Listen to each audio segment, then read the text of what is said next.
Te amo, Dios. Tu amor nunca me falla. Mi existir en tus manos está. Desde el momento en que despierto hasta el anochecer, yo cantaré de la bondad de Dios. En mi vida ha sido bueno. En mi vida ha sido tan fiel. Con mi ser, con cada aliento, yo cantaré de la bondad de Dios. Yo amo tu voz. Me has guiado por el fuego. Tú cerca estás en la oscuridad. Te conozco como padre y como amigo fiel. Mi vida está en la bondad de Dios. En mi vida ha sido bueno. En mi vida ha sido tan fiel. Con mi ser, con cada aliento, yo cantaré de la bondad de Dios. En mi vida ha sido bueno. En mi vida ha sido tan fiel. Con mi ser, con cada aliento, yo cantaré de la bondad de Dios. Tu fidelidad sigue Persiguiéndome, tu fidelidad sigue persiguiéndome. todo lo que soy te lo entrego hoy, a ti me rendiré. Tu fidelidad Sigue persiguiéndome. En mi vida ha sido bueno. En mi vida ha sido tan fiel. Con mi ser, con cada aliento, yo cantaré de la bondad de Dios. Yo cantaré de la bondad de Dios. Yo cantaré de la bondad de Dios.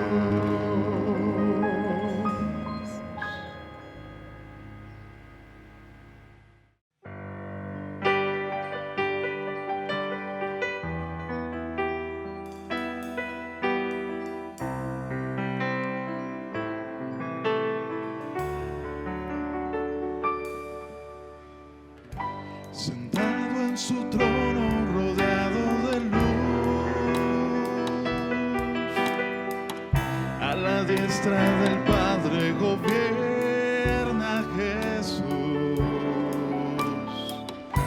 Con ojos de fuego, con rostro de sol, cuando abre su boca estruendo su voz. Sentado en su trono, rodeado de luz, a la diestra del Padre gobierna Jesús. de fuego con rostro de sol.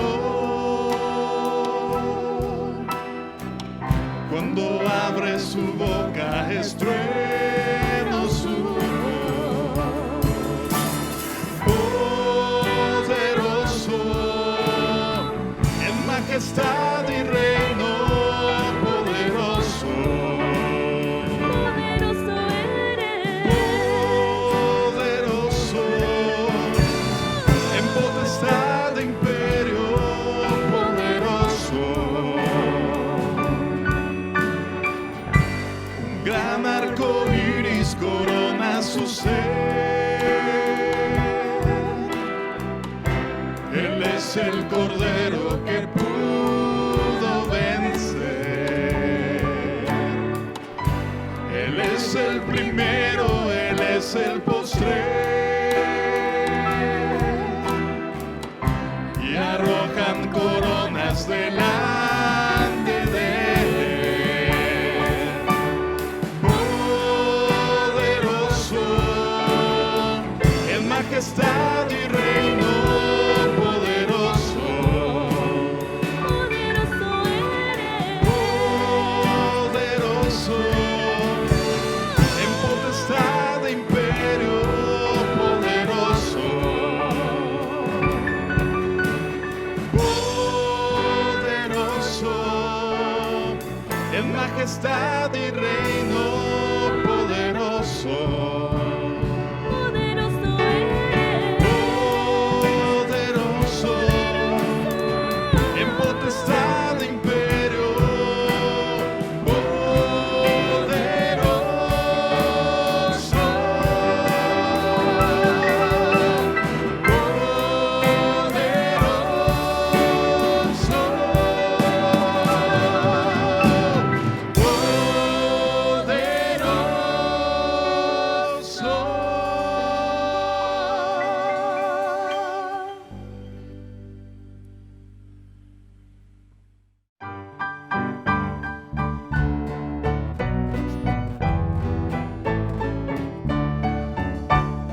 Día tan grande no puedo olvidar, día de gloria sin par. Cuando en tinieblas al verme andar, vino a salvarme el Señor. Gran compasión tuvo Cristo en mí, de gozo y paz me llenó. Quitó las sombras, oh gloria a su nombre, la noche en día cambió. Dios descendió y de gloria me llenó. Cuando Jesús por gracia me salvó, fui ciego, me hizo ver y en él renacer. Dios descendió y de gloria me llenó. Nací de nuevo en virtud de Jesús, a la familia de Dios, justificado por Cristo el Señor, gozo la gran redención. Bendito sea mi Padre y Dios, que cuando vine por fe, fui adoptado por Cristo el amado, loores por siempre daré. Dios descendió y de gloria me llenó. Cuando Jesús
Buenos días, hermanos. Qué gusto estar nuevamente con ustedes esta mañana, en este domingo importante e interesante para todos los creyentes, ya que, como todos ustedes saben, celebramos este bello acontecimiento que todos de alguna manera ya sabemos, conocemos como fue la resurrección de nuestro Señor Jesús, y estamos de fiesta. Cada domingo estamos celebrando justamente eso. Así es que en ese espíritu de celebración vamos a continuar hablando de la palabra de Dios como lo hemos venido haciendo. Ahora entramos en una fase en la cual estaremos hablando acerca del Evangelio, de lo que realmente significa la centralidad del Evangelio. El Evangelio como la parte central de la vida del creyente y de toda persona y de todo individuo que quiera hacer que Cristo sea el centro de su vida. Entonces estaremos hablando de esto. Hoy inicio con esta charla y espero que sea de bendición para todos, así como sin duda alguna lo ha sido para mí también. Voy a pedirles que abran sus Biblias en Colosenses capítulo 1, versículos 5 y 6. Colosenses capítulo 1, versículos 5 y 6. Y vamos a leer los versículos desde el 3 hasta el número 6 para que entendamos más o menos lo que el apóstol Pablo está diciendo a esta iglesia de Colosas. Entonces, Colosenses 1, versículos del 3 al 6. Entonces, corrijo eso, del 3 al 6. Lo que pasa es que los versículos 5 y 6 son la clave de lo que vamos a estar hablando esta mañana. Así es que espero que todos ustedes estén atentos a esto.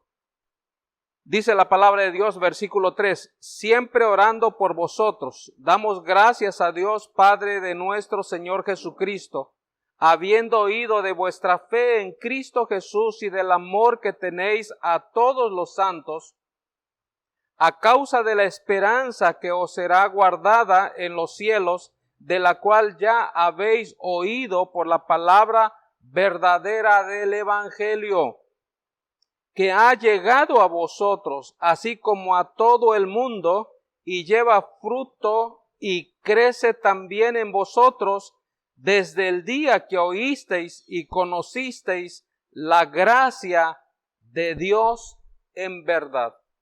Hasta ahí la palabra de Dios. Voy a suplicarles que inclinen su rostro y oremos a Dios. Padre, que tu palabra esta mañana nos muestre y nos enseñe esa verdad que necesitamos para nuestras vidas el día de hoy. Oh Señor, que tu palabra llegue a nuestros corazones y transforme y cambie y haga, Señor, el efecto para la cual fue enviada, dice tu palabra misma. Por ello, Señor, te lo rogamos, te lo pedimos, en el nombre de nuestro Señor y de nuestro Salvador Jesucristo. Amén. Amén. Bien. Ustedes acabamos de leer la palabra de Dios y solamente quiero llevarlos un momentito rápidamente al versículo 6 que acabamos de leer. Dice que ha llegado hasta vosotros así como el mundo, así como a todo el mundo.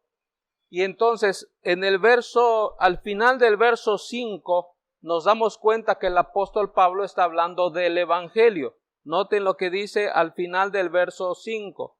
Que habéis oído la palabra verdadera del Evangelio, y entonces ésta llegó hasta vosotros, así como a todo el mundo. Y noten dos cosas, por favor, si tienen una pluma para subrayar o lápiz o un marcador, subrayen esto, por favor. Y lleva fruto, primero, y segundo, crece también. Es decir, el Evangelio, cuando llega a la vida de una persona, lo que está diciendo el apóstol Pablo, lo que está diciendo la palabra de Dios, es que en primer lugar va a llevar fruto. Fruto quiere decir algo bueno. Fruto bueno. Es como diríamos un árbol de manzano, pues da manzanas y manzanas buenas. Un árbol de naranjo da naranjas y da naranjas buenas. Entonces a eso se refiere. Pero no solamente lleva fruto o da fruto, sino que también crece también. O sea, va creciendo. No es algo estático. El Evangelio nunca va a ser nada estático. Es decir, el Evangelio, según lo que entiendo en este pasaje, siempre va a estar haciendo algo en nuestra vida constantemente, por no decir todos los días, a toda hora y en todo momento. Quizás muchas de esas cosas van a ser perceptibles y quizás algunas no, por supuesto. Entonces, yo quiero que pensemos mientras estamos escuchando este mensaje, pensemos un poquito en esto que está allí escrito, de el evangelio que lleva fruto, que es bueno, que trae cosas buenas a nuestra vida, y la segunda cosa, que crece también en nuestra vida. Muy bien, yo no sé cuántos de ustedes han visto a un caricaturista, y es interesante que cuando esta persona quiere hacer una caricatura de una fotografía, lo primero que hace es hacer que la nariz, que es la parte más protuberante de nuestro rostro, por decirlo de esta manera, se haga más grande, y entonces al hacerse más grande esa parte de nuestro cuerpo, en este caso de nuestro rostro, que es nuestra nariz, entonces la boca se hace más pequeña, es decir, entre más grande se hace la nariz, la boca se hace más pequeña, los ojos se hacen más pequeños, y entonces todo el rostro se transforma, y eso es lo que prácticamente pasa a ser como lo que se llama una caricatura. Entonces, hablando sobre este tema, sobre este punto que estamos mencionando acerca del evangelio, de la centralidad del evangelio, y lo que acabo de leer en la palabra de Dios en Colosenses capítulo 1, versículos 5 y 6, el gran predicador Charles Spurgeon dijo estas palabras, y se las voy a leer porque son muy importantes. Dijo: en forma parecida a esto, lo que acabo de mencionar de la caricatura de una persona, es posible proclamar ciertas doctrinas importantes del evangelio con tanta intensidad que las demás de ellas quedan relegadas a la sombra. Y la predicación ya no es anuncio del evangelio en su belleza natural, sino una caricatura de la verdad. Y debo confesar, dice el predicador, que hay algunas personas que parecen ser muy afectadas a esta caricatura. Es decir, que algunas personas, algunos creyentes que no han entendido correctamente bien el evangelio, puede ser que su vida cristiana no sea lo que el evangelio quiere, sino simplemente una caricatura de lo que verdaderamente debería ser la vida cristiana. Entonces, pensando en esto, entramos de lleno en lo que queremos hablar esta mañana. Y son dos cosas que quiero comentar con ustedes lo más rápido que puedo. Número uno, hablemos de la naturaleza del evangelio. La primera cosa que quiero hacer mención es la naturaleza del evangelio. Quiero decir que el evangelio es, y si usted quiere grabarlo o anotarlo por ahí, hágalo con toda confianza, el evangelio es, y nos dice que eres más pecador e imperfecto de lo que jamás te imaginas. Sin embargo, al mismo tiempo puede ser más aceptado y amado de lo que jamás esperaste, porque Jesucristo vivió y murió en tu lugar. Esto lo voy a repetir porque me parece muy importante. El evangelio entonces es que eres, o nos dice que eres más pecador e imperfecto de lo que jamás imaginaste. Sin embargo, al mismo tiempo puedes ser más aceptado y amado de lo que jamás esperaste serlo. ¿Por qué? Porque Jesucristo vivió y murió en tu lugar. Entonces, para mirarlo un poquito más a fondo, como lo dijera Lutero, dice Lutero que significa, lo que acabo de decir en este momento, para Lutero esto significa que somos sumul justus en peccator. Sumul justus et peccator, que significa que al mismo tiempo pecadores y justos. Esto es interesante en realidad. Los creyentes, los cristianos, los que han creído el evangelio, son personas pecadores, ciertamente, pero al mismo tiempo justos. Y usted dice, ¿cómo puede ser eso? ¿Cómo puede suceder que yo puedo ser un pecador, pero al mismo tiempo puedo ser justo? Eso es imposible. Usted está hablando de alguna locura, Señor. Eso tal vez podría usted llegar a pensar en este momento. Pero ¿cómo es posible que nosotros, los creyentes, los cristianos, nos veamos como pecadores, pero al mismo tiempo como justos? Y esto es precisamente lo que yo quiero clarificar esta mañana con todos ustedes allí que me están escuchando en este tiempo. Así es que la primera cosa que voy a hacer mención es que consideremos todavía, es decir, que nosotros nos debemos considerar todavía pecadores. Y cuando nosotros nos consideramos así pecadores como somos, porque la verdad es que lo seguimos siendo, no hay justo ni aun uno, dice la palabra, y eso lo dice la Biblia, no lo digo yo. No hay quien haga lo bueno, no hay quien busque a Dios. Entonces, cuando nosotros todavía nos seguimos considerando pecadores, y es que lo somos, entonces nos hace reconocer nuestras limitaciones. Es decir, si yo me considero que aún sigo pecando y que lo es realmente, peco de palabra, de pensamiento y de obras. Peco de palabras, de pensamientos y de obras. Entonces, cuando yo me considero pecador, eso en cierta manera lo que debe hacerme es llevarme no a que, soy un pecador y soy un malvado y no. Lo que debe hacer es llevarnos y humillarnos y reconocer nuestras limitaciones. Esto es realmente sumamente importante. La segunda cosa, opuesto a lo que estoy diciendo, también cuando nos percatamos que sin embargo somos santos a los ojos de Dios, a los ojos de Jesucristo, eso nos exalta y nos da confianza. Es decir, por un lado el pecado nos humilla, pero por otro lado el saber que Dios me acepta como soy de pecador, entonces eso me va a exaltar y entonces me va a dar confianza en la vida cristiana. Y por eso los cristianos andamos y nos movemos y vamos y predicamos y enseñamos y decimos a todo pulmón, por decirlo de esta manera, yo soy cristiano, yo soy un hijo de Dios, y no andamos ocultando absolutamente nada porque lo somos.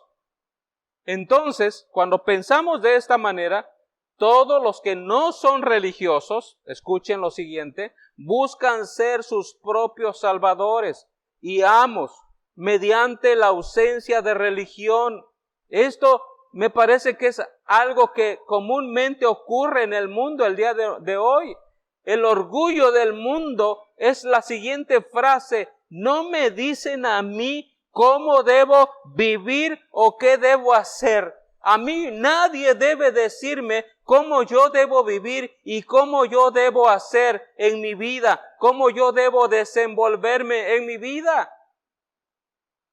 ¿Por qué? Porque dicen muchos religiosos, yo determino lo que es bueno y lo que es malo para mí. Como yo soy el que lo determino, y eso está muy de boga hoy en día en las iglesias.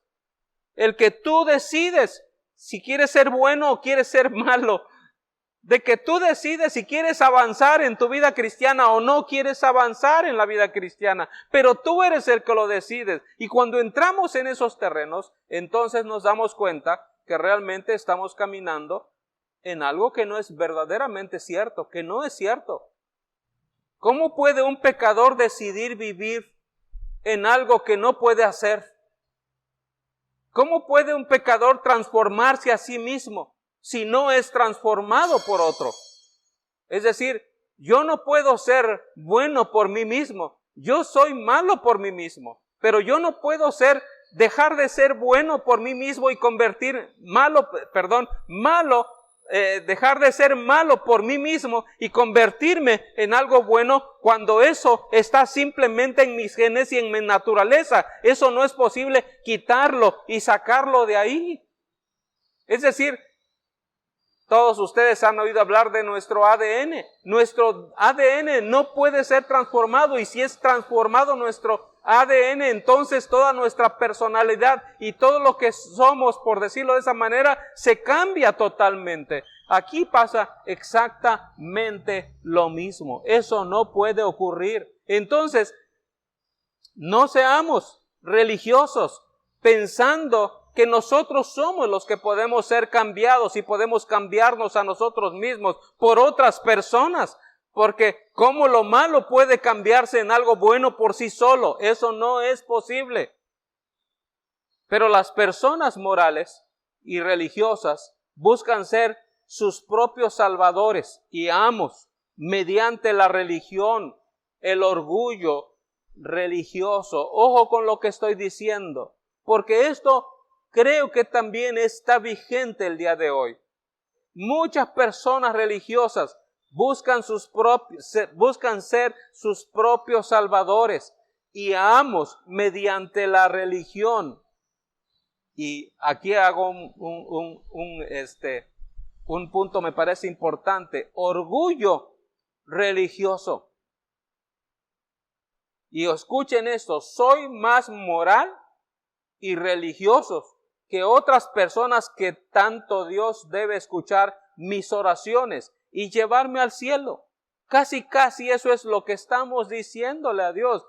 Yo soy más moral y religioso. Siempre nos estamos comparando con los demás. Siempre nos comparamos con el hermano Juan, con la hermana Rebeca o con quien sea. Y siempre estamos diciendo que yo soy mejor persona que los demás. Es más, muchos piensan que los que están ahí escuchando, piensan que inclusive son mejores que los líderes de la iglesia, son mejores que el pastor, son mejores que esto, son mejores que el otro. Y por esa razón muchas veces estamos señalando a las personas. Y creo, sin duda alguna, que esto no es más que el hecho de creer que moralmente hablando, la religión en sí nos ha hecho buenos y mejores que los demás. Y esto es sumamente peligroso y, ¿por qué no decirlo, pecaminoso? Entonces, lo que notamos en ambos casos, que ya he mencionado en este momento, tanto en el no religioso como en el religioso, es que se busca ser sus propios salvadores y sus amos.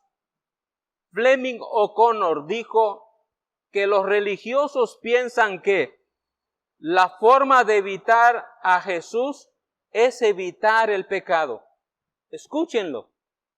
La forma de evitar a Jesús es evitar el pecado. Es decir, en pocas palabras, amados hermanos, si yo, creyente en Jesucristo, confiando plenamente en Él y absolutamente en Él, evito el pecado. No voy a hacer esto, no voy a pecar aquí, no voy a pecar allá. Entonces, lo que verdaderamente muchas veces en el fondo yo estoy buscando es evitar a Jesucristo. Eso es lo que me parece este pensamiento nos lleva a este término, a este punto, a este punto central en nuestra vida. Si yo logro evitar el pecado, en otras palabras lo voy a decir, no necesito a Jesucristo. Es decir, dicho de otra manera, si yo soy tan buena persona y por ser tan buena persona, entonces no voy a pecar. En el fondo, lo que yo estoy diciendo es, no necesito a Jesús. ¿Por qué? Porque yo estoy evitando el pecar. Y por lo tanto, yo no necesito de la religión, yo no necesito de Dios, yo no necesito de Cristo. Esto es lo que muchas veces nosotros pensamos. Pero déjenme decirles que los verdaderos cristianos son todos aquellos que han adoptado un nuevo sistema de enfoque hacia Dios. Un nuevo sistema de enfoque hacia Dios. Puede ser que en su vida religiosa se dieron cuenta que era irreligiosa, porque puede haber una vida religiosa irreligiosa. Era esencialmente la misma y esencialmente equivocada, por otro lado. Entonces, los cristianos han dejado ver que tanto sus pecados como sus buenas obras han sido formas o maneras de evitar a Jesús como Salvador. Los verdaderos cristianos no se arrepienten de su propia justicia. Los verdaderos cristianos, se arrepienten de su propia justicia. Esa es la diferencia en los otros grupos. Los cristianos moralistas o religiosos y los pragmáticos, eso quiere decir los no religiosos en pocas palabras. Entonces, abandona tus malas obras a los pies de Jesús. Permanece en Él y en Él solamente, glorioso y completo, escribió cierta persona anónima. Vuelvo a repetir estas palabras porque estas resumen todo lo que he dicho hasta este momento. Abandona tus malas obras a los pies de Jesús. Permanece en Él y en Él solamente. Y glorioso y completo. Glorioso y completo. ¿Quién es ese personaje? Jesús. Segundo y último. Los dos bandidos del Evangelio. ¿Cuáles son esos dos bandidos del Evangelio? En realidad, a ver, vamos a tratar de explicarlo lo más simple posible. Un antiguo hermano llamado Tertuliano dijo estas palabras.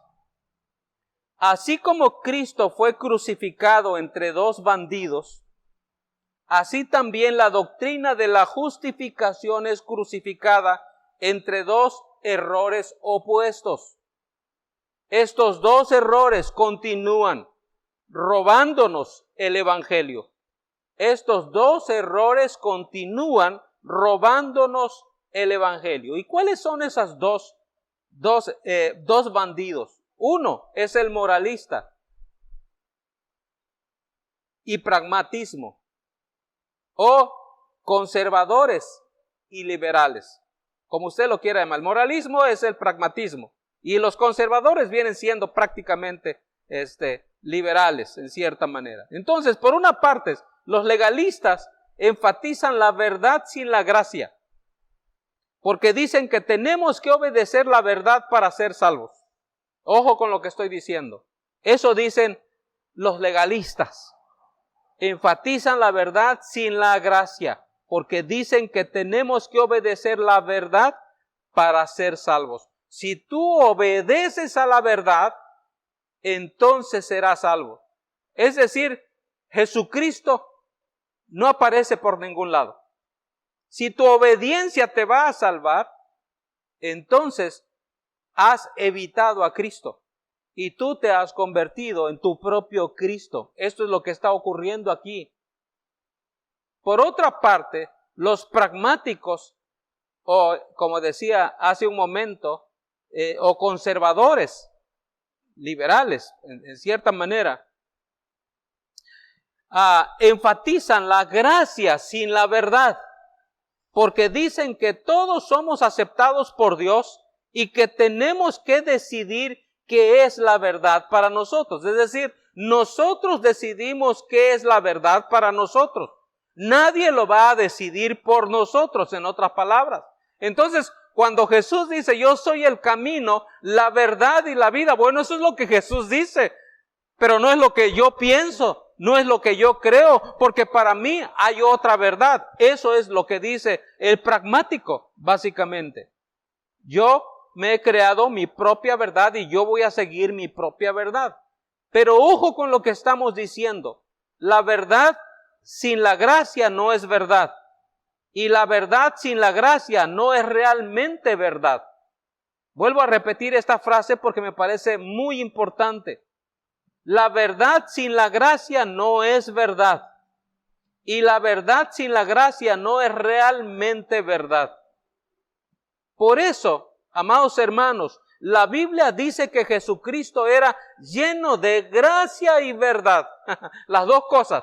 Cristo era lleno de gracia y verdad. La verdad y la gracia están en Cristo. No están en ti, no están en mí. En mí no está la gracia ni está la verdad. Está en Cristo la gracia y la verdad.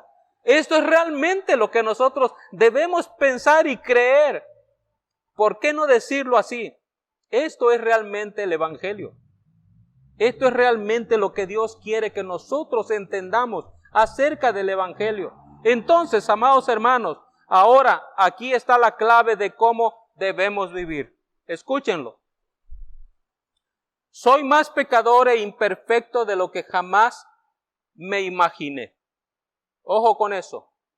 Esto va contra el liberalismo. Soy más pecador e imperfecto de lo que jamás me imaginé. Contra el liberalismo. Y segundo, soy más aceptado y amado de lo que jamás esperé. Esto va contra el conservador. Soy más aceptado y amado de lo que jamás esperé. Entonces, usted y yo somos, en primer lugar, más pecadores e imperfectos de lo que jamás nosotros mismos nos hemos imaginado. Por eso aquí he estado repitiendo una y otra vez desde tiempo atrás, simple y sencillamente, que somos pecadores y que no somos libres y que no hemos dejado el pecado a un lado y que nuestro pecado muchas veces nos domina. Domina nuestro carácter, domina en nuestras relaciones con las personas, domina en todo nuestro hábitat. En realidad, ese pecado que nos hace ser imperfectos continúa en nosotros.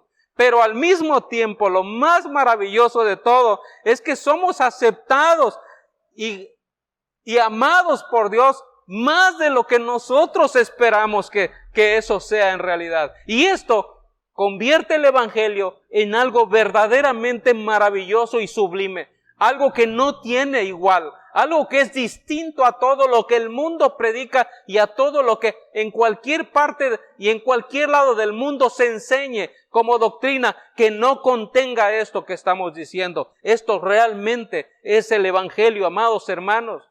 El hecho de ser pecadores y que seguimos siendo pecadores, pero al mismo tiempo el hecho de que somos amados por Dios y profundamente amados. Amado hermano, siéntete así delante de Dios, amado profundamente por Él. Ciertamente tienes pecados y esto te debe humillar ante la cruz, venir ante Cristo y venir ante Él, por supuesto. Pero al mismo tiempo, levántate porque Dios te ama tan profundo como tú ni siquiera te imaginas. Así es que concluyo diciendo lo siguiente, amados hermanos. Si un conocimiento de nuestros pecados extremo, sin ese conocimiento, el pago de la cruz parece trivial y no va a transformar tu vida y mi vida. Pero sin el conocimiento de la vida y la muerte de Cristo, completamente satisfactoria, y el conocimiento del pecado nos aplastaría o nos movería a negarlo y a repetirlo.